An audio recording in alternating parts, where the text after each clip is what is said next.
तो वहां जाने के बाद बहुत सुख है, एज इट इज है। वहां कभी मृत्यु नहीं, वृद्धावस्था नहीं, ये 5 तत्व नाड़ियों का जोड़ जुगाड़ का शरीर नहीं है वहां कोई मल मूत्र नहीं, जितना भी खाओ शरीर के अंदर कंज्यूम हो जाता है, ऐसी बॉडी दी परमात्मा। ना थूक है, ना कुछ और है, ना कुछ, ऐसा सुंदर शरीर। तो इसलिए तो उसकी तड़प है लोगों ने, राजाओं ने राज भी त्याग दिया उस सुख स्थल को पाने के लिए। लेकिन रास्ता ना मिलने से भटको इस संसार में, कितने धक्के खा लो, कितने परित्याग कर लो, व्हाट इज यूज। तो अब परमात्मा ने वह दया करी है आपके ऊपर, वो समय भी दिया है, आपको शिक्षा भी दी है, आपको ज्ञान भी श्रेष्ठ दे दिया। तो हम उसी प्रसंग पर लाते हैं कि जैसे इन महापुरुषों को परमात्मा मिले, तो इनमें से एक आदरणीय गरीबदास साहिब जी की थोड़ी सी कहानी सुनाऊंगा, जिससे एक तो आपको यह विश्वास होगा कि जो परमात्मा से मिलकर आया है जो प्राणी, और फिर उसने ये ज्ञान लिखा है। हम 3 दिन लगातार पाठी इस ग्रंथ को पढ़ते हैं, गरीबदास साहिब जी को, जो भगवान ने ज्ञान दिया कबीर साहब ने। और परमात्मा ने 600 वर्ष पहले कबीर भगवान ने अपनी अमर वाणी में लिखवा भी दिया, धर्मदास जी को बता भी दिया। कबीर सागर में कबीर वाणी चैप्टर है, उसके 136 और 137 पृष्ठ पे, जिसमें 12 पंथों का ज्ञान दिया है। काल ने कहा था 12 पंथ करूं मैं साजा, नाम तुम्हारा ले करूं आवाजा। और 12 पंथ नाम जो ले ही सो मेरे मुख आन समोही, और अनेक पंथ चलाऊं या विद जीवों को भरमाऊं। 12 तो ये गिनती के हैं। उसके बाद ये राधा स्वामी पंथ, दंदर सतगुरु पंथ, निरंकारी पंथ, रिया सारा अमर सुधांशु वाले, ये कृपालु कृपुल के सारे काल के पंथ है। और विशेष कर तो राधा स्वामी पंथ है, एक सतलोक के गुण गावे, सचखंड सतपुरुष बतावे, इन्हें कह का पता नहीं। तो उसमें परमात्मा ने कहा कि संवत 1774 हुई, वो गलती से 75 प्रिंट है वहां पर। 7 दिन जग प्रेम प्रगटे जग सोई। संवत 1774 में मेरी प्यारी आत्मा का जन्म होगा, गरीबदास जी का। वो बर में पंथ का प्रवर्तक होगा, और मेरी वाणी का प्राकट्य होगा। बर में पंथ प्रगट हो वाणी, शब्द हमारे का निर्णय ठानी। असंग जन्म ये ठोर नहीं पावे, ये 12 पंथ हम ही को जावे। यानी गरीबदास जी के द्वारा जो ज्ञान मालिक ने बुलवाया है 600 वर्ष पहले, यानी लगभग सन 1727 में परमात्मा मिले थे गरीबदास जी को, जब 10 वर्ष के थे गरीबदास जी। और 3 वर्ष के बाद सन 1730 में जब गरीबदास जी 13 वर्ष के हो गए, गोपाल दास नाम के संत जो दादू पंथी थे, उन्होंने लिखा था और गरीबदास जी ने बोला था अपना अनुभव जो भगवान ने उनको वाणी दी थी। कबीर परमात्मा ने कहा कि बर में पंथ प्रगट हो वाणी, मेरी महिमा की पुण्य वाणी फिर प्रगट होगी। क्यों? क्योंकि ये 12 पंथ जो चलेंगे गरीबदास से पहले 11 जो है, उनमें काल के दूत कबीर पंथ में प्रवेश कर गए। उन्होंने कबीर प्रवेश की अमृतवाणी में काट छांट करके और कुछ रख ली, बाकी छोड़ छाड़ दिया, उसमें फेर बदल कर दिया। ये करना ही था, काल ने करवाना था। जैसे हम आरती करते हैं रोजाना, कबीर साहब की आरती है जो शुरू में 5 आरती है शुरू की, कबीर साहब की। वो कबीर सागर में नहीं, ना किसी हमने देखी किसी प्रचलित वर्तमान की, किसी कबीर वाणी में, कबीर साखी में, कबीर दोहालियों में कहीं नहीं है। और ये उस मूल ग्रंथ में थी जो गरीबदास जी के समय वो कुछ थोड़ी बहुत सुरक्षित थी, उनमें से लेकर, और गरीबदास जी ने अपने भी आरती एक अलग से भी बनाई है भगवान की दया से। तो इस प्रकार उसकी पूर्ति के लिए गरीबदास जी के द्वारा अपनी महिमा पुनः प्रकट करवाई। और फिर बता के बर में पंथ फिर हम ही चलावें। जब बर में पंथ चल चुकेगा और वो भी फिर ज्ञान नहीं समझ पाओगे उस अमरवाणी का जो गरीबदास साहिब जी के द्वारा परमात्मा ने प्रकट करवाई थी, कहते उसको समझाने के लिए फिर हम ही आएंगे और सब पंथों को मिटाकर एक पंथ चलाएंगे। परमात्मा ने आए तो ये दास भेज दिया पुण्यात्माओं उस काम को करने के लिए।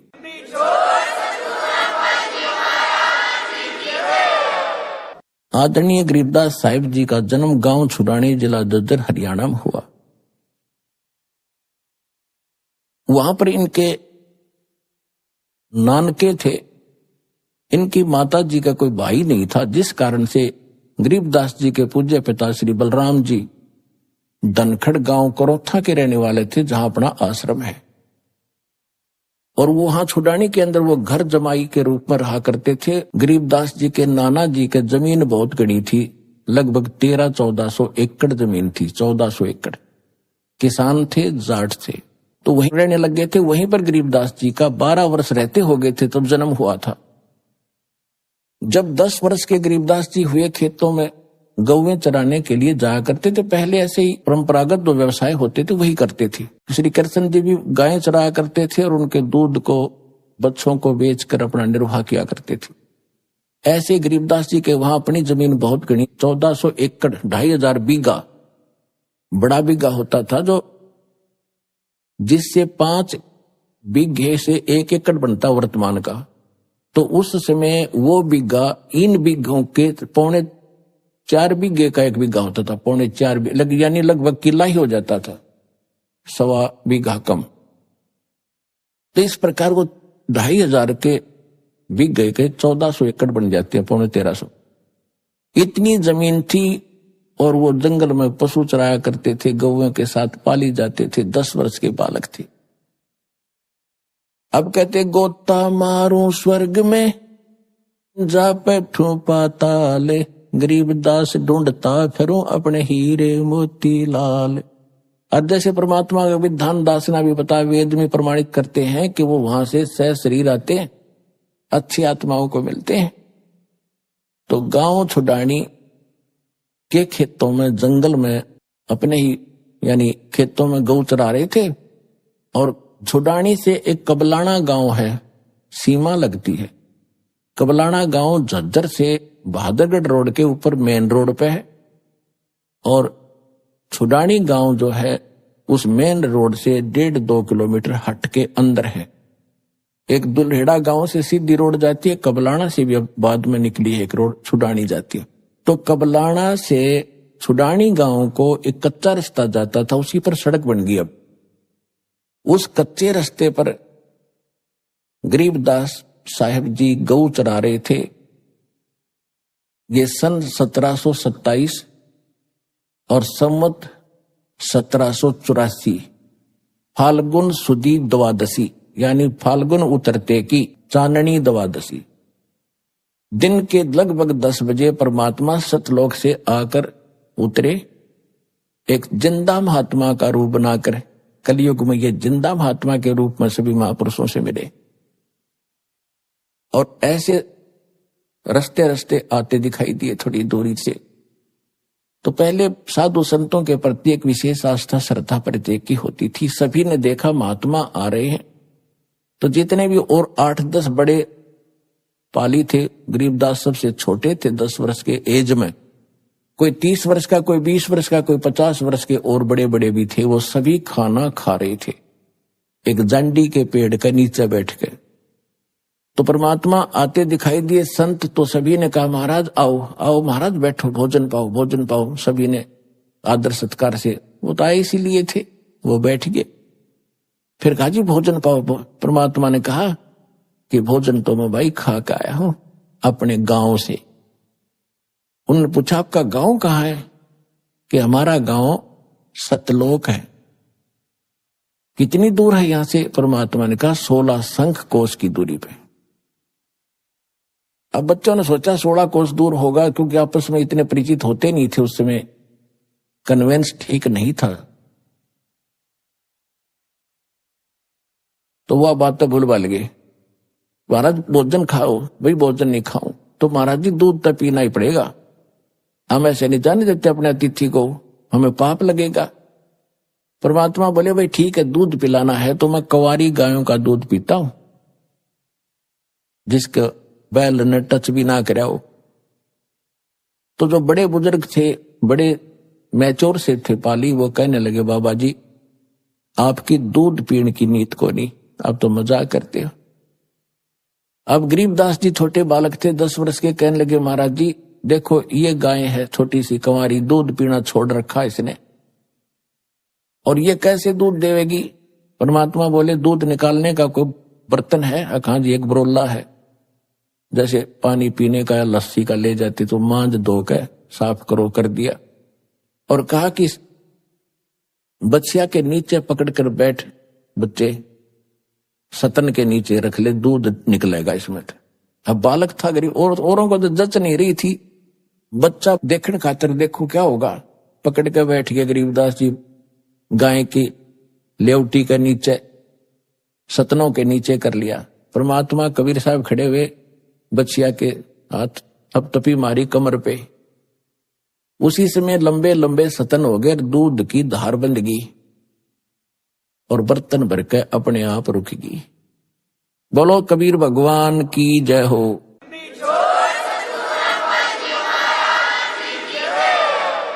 अब सभी आश्चर्यचकित तो हुए। गरीबदास जी ने ला के ले महाराज पी लो। परमात्मा ने कुछ पिया और फिर कहा ले भाई बच्चों पालियो, तुम भी पी लो, गवा लो। अब जो बड़े बड़े ग्वाले थे वो कहने लगे बाबा जी ये जादू जंत्र का दूध है और कुंवारी गाय का पाप का दूध हम नहीं पी सकते, और तेरी जात का बेराना तो किस जाति का है, तुम झूठा कर दिया, हम तो ना पीवे। कहते सकल पदार्थ है जग माही, कर्महीन नर पावत नाही। उठकर चले गए। गरीबदास जी कहने लगे लो महाराज मुझे दे दो, आपका प्रसाद कब कब प्राप्त हो। कहते हैं होनहार वीरवान के होत सीखने पात, पूत के पैर पालने में पिछड़ जाते हैं। गरीबदास जी तो आत्मा थी भगवान की, ये शब्द निकलने ही थे कि लो महाराज आपका दास पिएगा आपका जूठे दूध का कब कब प्राप्त हो। हमें शेष बचा हुआ कुछ दूध उन्होंने पिया। फिर परमात्मा ने यह भी कह दिया था कि ये दूध इस कंगाल लोक का नहीं है, ये सतलोक से आया भाई, मेरे गांव से आया। लेकिन उसमें मोटी बुद्धि के लोग थे, उनका कहां समझ में आवती ये बात कि बाबा जी बकवाद करे, जादू जंत्र है, कोई जादूगर दिखाई देता है। वो चले गए। फिर गरीबदास जी को काफी ज्ञान समझाया, गरीबदास जी के अंदर प्रबल प्रेरणा हुई। फिर परमात्मा ने उसको प्रथम मंत्र दिया कि बेटा नाम ले, जब सतलोक दिखाऊंगा। प्रथम मंत्र दिया, वहां दूध के साथ यानी पेय पदार्थ के साथ दिया जाता है प्रथम मंत्र। हम यहाँ अमृत जल और मिश्री से देते हैं आपको प्रथम मंत्र। तो गरीबदास जी वहां बैठे रहे, शरीर तो बैठा रहा, आत्मा निकाली ऊपर लेकर गए। ब्रह्मा विष्णु महेश के लोक दिखाए, जहां भी परमात्मा जाते थे, क्योंकि ब्रह्मा जी को, विष्णु जी को, शिव जी को परमात्मा मिले थे और उनको प्रथम बार शेष भी बनाया था। बाद में उन्होंने नाम को त्याग दिया था, लेकिन परमात्मा जब उनके पास जाते हैं उनको वही सूरत दिखाई देती है जो पहले मिले थे, और सब खड़े होकर प्रणाम करते, आदर सत्कार करते हैं। गरीबदास जी देख रहे कि ब्रह्मा जी, विष्णु जी, शिव जी भी बाबा जी को प्रणाम कर रहे हैं, तो प्रबल शक्ति है भाई। फिर उसके बाद जाते धर्मराज के जो लेखा जोखा करता सारा न्यायाधीश है जो एक ब्रह्मांड का, जो ही उसके दरबार में प्रवेश किया परमात्मा ने, साथ में अपनी आत्मा गरीबदास जी को लेकर के। और पुण्यात्माओं अध्यात्म मार्ग में किसी को कहने की आवश्यकता नहीं मैं कौन हूं, सामने वाले पर तुरंत इफेक्ट हो जाता है, उसको अपने आप नतमस्तक हो जाता है और वो बेचैन हो जाता है एकदम। जब परमात्मा ने प्रवेश किया कबीर साहब ने धर्मराज के दरबार में, न्यायाधीश के दरबार में, एकदम कुर्सी छोड़कर वो खड़े हो गए बाहर दूसरी साइड में और कहा महाराज विराजो कुर्सी, बैठो, सिंहासन लो अपना। लेकिन परमात्मा खड़े रहे और आदेश सुना रहे हैं। जैसे एसपी जाता है एसएचओ के ऑफिस में, वो खड़ा हो जाता है कुर्सी छोड़कर और एसपी उसको निर्देश देता है और डांट भी लगा देता है, विशेष हिदायत देता है कोई ऐसी गलती मत कर देना, और वो कहता है यस सर, क्योंकि ये औपचारिकता एक नियम है हमारा, एक आदर सत्कार होता है, ऐसा होना भी चाहिए। गरीबदास जी ने फिर अपनी आंखों देखा, क्या बताया, धर्मराय दरबार में देई कबीर तलाके, मेरे भूले चुके हंस को तू पकड़िए मत कजा के।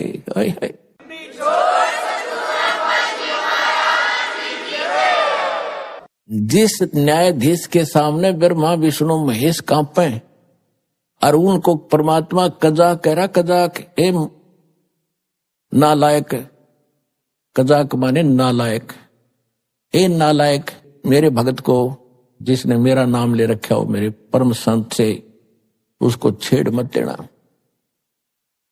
बोले पुरुष कबीर से धर्मराज कर जोड़े, तुमरे हंस को पकड़ो नहीं मन 2 लाख करोड़े। कि आपके भगत को मैं नहीं पकड़ूंगा भगवान, लाख दोहाई।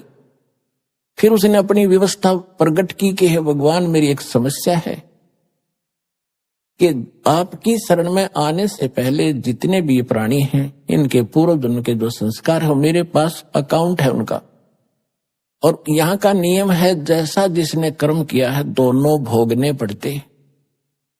तो वो जो कर्म है पहले के किए हुए, वो तो मैंने इनको भुगतवाने पड़ेंगे, मेरी मजबूरी है। तो धर्मराय क्या कहता है कि कर्मों से तीरथ थे, अब जो है शरण कबीरे, वो तो मोहे पकड़ने पड़े और जड़नी पड़े जंजीरे।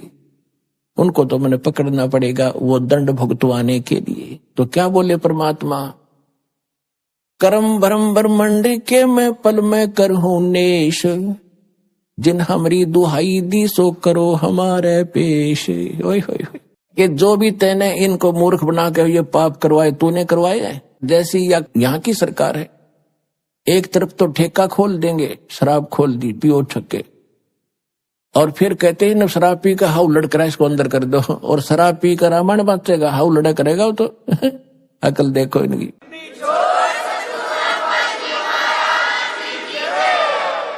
तो कहते कर्म तू खुद करवा रहा है इनसे बेवकूफ बना के।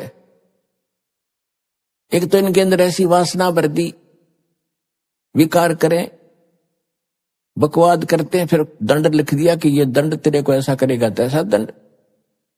तो कहते परमात्मा के कर्म भरम ब्रह्मंड के मैं पल में करहूं नेस, और जिन हमारी दुहाई दी सो करो हमारे पेश। कहते जो तेरे कर्म तेरे कागजों में लिखे हैं मेरे पास ले आना। परमात्मा का प्रत्येक ब्रह्मांड के अंदर एक अलग से राजदूत भवन है। अब परमात्मा ना धर्मराज ने देखा, ना ब्रह्मा विष्णु में इसने देख रखा, और देखेगा कौन? उनके पहचान में कौन आओ, कौन बैठा है? तो त्रिकुटी, जो त्रिकुटी है वो एक इंटरनेशनल एयरपोर्ट समझ लो, और वहीं पर फिर सबके सेक्रेटरीट है। जैसे प्रत्येक देश में राजदूत भवन होता है, तो वहां परमात्मा एक राजदूत रूप में रह रहे हैं, स्वयं ही अन्य रूप बना करके। और कहा कि जैसे कोई किसी देश का नागरिक है, दूसरे देश में रहता है, उसको कोई दिक्कत आती है, तो राजदूत भवन वाला कहता है हमारे नागरिक को तो हम मेरे पास लेना, पहले हम पूरी जानकारी करेंगे, फिर तुम कुछ एक्शन लेना। तो यही परमात्मा ने कहा कि कर्म भरम ब्रह्मंड के मैं पल में करहूं नेस, और जिन हमारी दुहाई दी सो करो हमारे पेश, मेरे पास ले आना, और तेरे सभी जितने भी कर्म हैं वो मैं क्रॉस कर दूंगा, इनके फिर भोगने नहीं पड़ेंगे।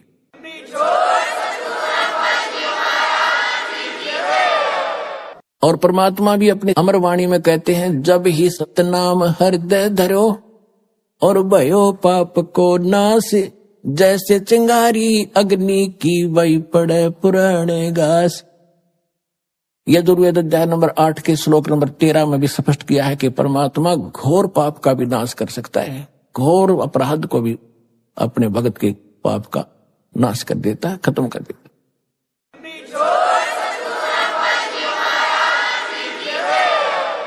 उसके बाद परमात्मा उस स्थान पर पहुंचे जहां ये काल विशेष सतर्क रहता है। उस स्थान पर आसपास किसी जीव की जान की हिम्मत नहीं, जो 11वां द्वार है। अभी तक 10वां द्वार इसका ऊपर गाटा जोड़ रखा था। और एक जम्मू के अंदर है रांजड़ी में मधु परमहंस फौजी, उसका कितने 11वां द्वार का पता लग गया किसी वाणी में कबीर साहिब की। वो ने छाती को टैग, मैंने सबसे अंतिम वस्तु मिल गई, आज तक किसी को नहीं पता 11वां द्वार बता, यही बात है, हल्दी की गांठ से पंसारी बन जाता है कभी। 11वां द्वार तो वो है जहां 21 ब्रह्मांड का अंड होता है, आगे अक्सर पुरुष के लोक में प्रवेश करना होता है, और उस द्वार के ऊपर ये काल स्वयं बैठा है। किसी पर विश्वास नहीं करता है, कोई इधर निकल नहीं जा, कोई एक भी प्राणी नहीं जाना चाहिए, इसने इतना गजब का जुगाड़ जोड़ रखे। अब जब परमात्मा गरीबदास जी को लेकर जा रहे थे, सामने देखा विकराल चेहरा उसका ओरिजिनल रूप में बैठा वहां पर। उसकी शक्ल देख ले तो कलेजा फट जाए आदमी का, ऐसी है इसकी ओरिजिनल शक्ल। यदि इसके ऊपर कवर डाल का आता, कहीं ब्रह्मा बन के खड़ा हो जाए, कहीं विष्णु जी, कहीं शिव जी का रूप बना लेता है। तो गरीबदास जी ने देखा कि सामने एक भूत सा बैठा है, लंबे लंबे दांत, ओछा माथा, और उसने भी देखा ये कौन आ रहे हैं, वो भी उकसा। तो परमात्मा ने कहा बेटा ये 21 ब्रह्मांड का काल मालिक है, ये काल है और ब्रह्मा विष्णु महेश का बाप है। अब इसने ये द्वार है ना, ये रोक रखा है, यहां से किसी को नहीं जाने देता, यहां स्वयं बैठता आकर के।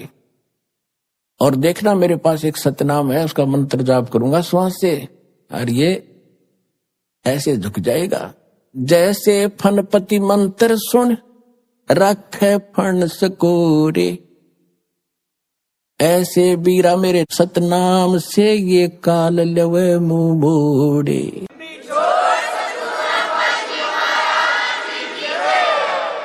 जैसे फनपति, फनपति माने नाग, फन ठा रखा हो डसने के लिए, और जैसे गारू एक मंत्र बोलता है, उस मंत्र के प्रभाव से वो फन को सकोड़कर भागने की चेष्टा करता, कैसे जान बचाऊं। तो परमात्मा कहते जैसे फनपति मंत्र सुन रखे फन सकोड़, यानी इकट्ठा कर लेता है, ऐसे बीरा मेरे उस सतनाम से, ओरिजिनल नाम से यू काल लवे मुंह मोड़, ये भी ऐसे झुक जाता है। जब परमात्मा ने कहा देखना बेटा मैं सतनाम का जाप करता हूं और देखना इसकी हालत क्या होगी। कहते उठ रहा था और परमात्मा ने स्मरण किया, एकदम ऐसे झुक गया कति, तो उससे रास्ता साफ हो जाता है, इसके अटता नहीं वहां से, ऐसा दुष्ट है यू, उड़े बैठे बैठे न मुड़ गया। कहते इसके सिर पे पैर रख के दोनों जने कहा जा बेटा इसके ऊपर गए, और जब आगे 11वां द्वार पार किया,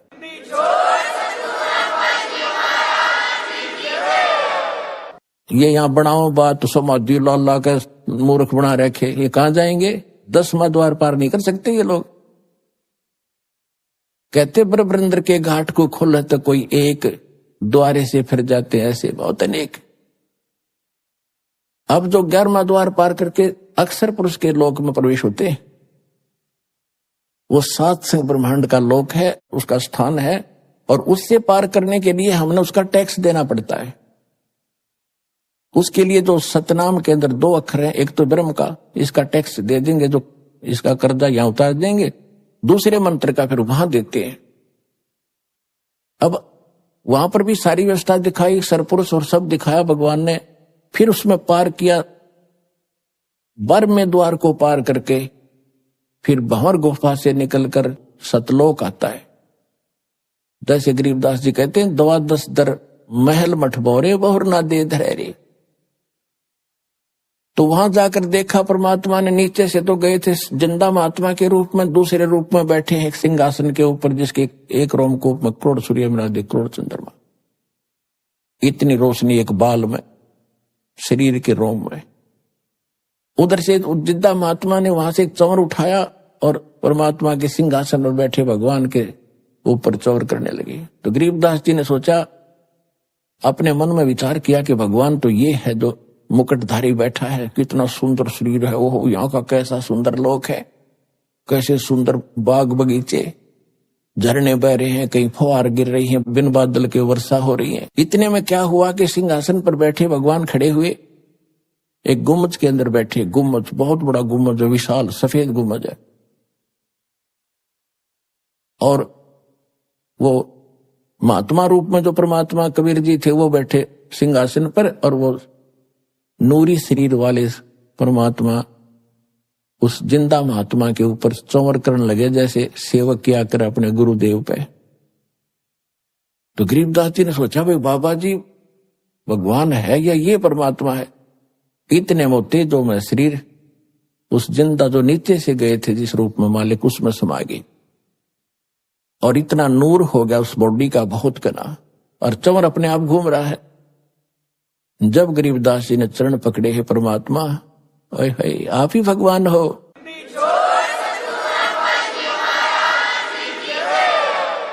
तब परमेश्वर ने बताया कि बेटा मैं 120 वर्ष तक बनारस में कबीर जुलाहा नाम से रहा हूं, और मुझे कोई पहचान नहीं पाया, क्योंकि मेरे बारे में कोई बताने वाला नहीं था। और अब तू वापस जा, और तेरे शरीर को अंत करने वाले हैं, चेता पर रख दिया है। उधर से गरीबदास जी को मृत जानकर शाम के समय 5-6 बजे सी उन्हें संभाला। 4-5 बजे से आकर के पालियों ने देखो तो कहाँ है कि गरीबदास जी बैठे हैं। पहले आवाज लगाई, नहीं उठे तो पकड़ के हिलाया कि भगत जी खड़ा हो ले, भगत बन गया। वो गिर गए। मृत जानकर 2 पाली गांव में भागे आए। जिसको भी पता, छोटा सा गांव था, एक बहुत बड़े लैंडलॉर्ड का इकलौता पुत्र, और उसकी मृत्यु हो जाए, गांव में करलाट मच गया। माता पिता बेहोश हो गए। फिर भी गांव के लोग दौड़ दाड़ कराए, उसको लेके घर ले आए, फिर चिता पर रख दिया। उधर से गरीबदास जी कहते, भगवान मान नहीं जाता उस गंदे लोक में, मुझे यही रख लो दाता। परमात्मा ने कहा, बेटा ऐसे नहीं बनेगी बात, आप जाओ। आप जब यहां से गए भक्ति युक्त थे, आपने बहुत घनी भक्ति थी, अब वहां पर खत्म कर दी तुमने।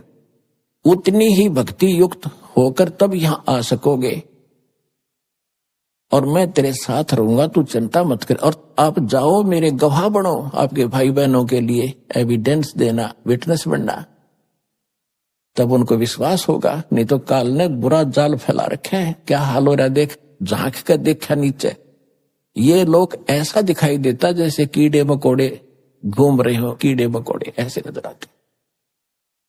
क्योंकि हमारे शरीर में जीव जंतु एक एक नस नस के अंदर हमारे कीड़े हैं अंदर, ऐसा बुरा हाल है। थूक, बेस्टा, टट्टी, पेशाब सब कुछ अंदर बैठा पड़ा है, ऊपर से चिकना चोपड़ा करके बन गया प्लातून, बैठ गया पर एक छोटे से टुकड़े का प्रधानमंत्री बनकर। कल मृत्यु के बाद क्या होगा, गदा जी।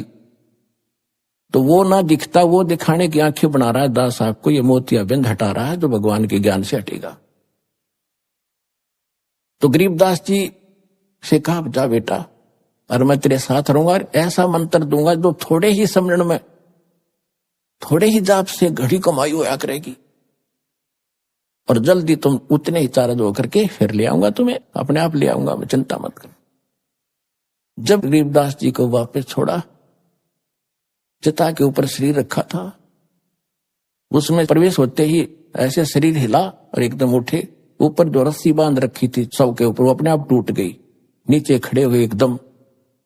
अब वैसे तो गरीबदास जी सोचते स्वप्न होगा, और वहां हाहाकार मच रही, कुल सारे गांव के लोग इकट्ठे, और चिता में तैयारी कर रखी अग्नि लाने की। जब उसको यकीन हुआ सचमुच में कहीं भगवान के साथ गया था, अब वहां सब ने खुशी की लहर दौड़ गई, लड़का जीवित हो गया, लड़का जीवित हो गया, क्या बात कही। लेकिन वो या वाणी बोलने लगे, सिंपल बात भूल गए सारी। कोई पूछे कहां गए थे, कहां है भगवान, तो वाणी के द्वारा उत्तर देते, पर पटन पर लोक है जहां अदली सतगुर सारे, भक्ति हेत से उतरे पाया हम दीदारे। अलल पंख अनुराग है सुन मंडल रथीरे, दास गरीब उधारिया मोय सतगुरु मिले कबीर।